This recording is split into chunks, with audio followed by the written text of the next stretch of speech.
300 సంవత్సరాల క్రితం కనిపెట్టిన సిక్స్టాంట్ నావిగేషన్ కోసం ఆటం మార్చిందని మీకు తెలుసా?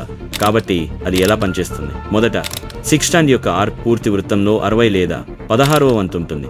అందుకే దీనిని సిక్స్టాంట్ అని పిలుస్తారు. దీనికి స్కేల్ను సూచించే చేతికి హోరిజాన్ మిర్రర్కు మరియు పరిశీలించడానికి టెలిస్కోప్కు అనుసంధానించబడిన ఇండెక్స్ మిర్రర్ ఉంటుంది. ఇక్కడ చల్లని భాగం ఉంది. సూర్యుడిని కొలిచేటప్పుడు కాంతి 2 సార్లు ప్రతిబింబిస్తుంది, కోణాన్ని రెట్టింపు చేస్తుంది. ఉదాహరణకు ఇండెక్స్ ఆర్మ్ 20 మారితే ఇన్కమింగ్ మరియు రిఫ్లెక్టెడ్ కిరణాలు 20 మారుతాయి, మొత్తం 40. అందుకే స్కేల్ రెట్టింపు అవుతుంది. ఇప్పుడు ఇక్కడికి ఉంది. కొలత సమయంలో టెలిస్కోప్లో సూర్యుడు మరియు హోరిజోన్ను సమలేఖనం చేయడం ద్వారా సూర్యుడు దాని ఎత్తైన స్థానంలో ఉన్నప్పుడు అద్దంను సర్దుబాటు చేయండి. మీరు వాటి మధ్య కోణాన్ని లెక్కించవచ్చు. మీరు కోణాన్ని పొందిన తర్వాత మీ అక్షాంశాన్ని గుర్తించడానికి ఆ రోజు ఖగోళ డేటాతో పోల్చండి. మీరు సూర్యుడితో భూమధ్య రేఖకు ఒకే వైపు ఉంటే కోణాలను జోడించండి, లేకపోతే వాటిని తీసివేయండి. ఈ వీడియో గురించి కామెంట్ చేయండి మరియు సబ్స్క్రైబ్ చేసుకోండి. లైక్ చేయడం మర్చిపోవద్దు.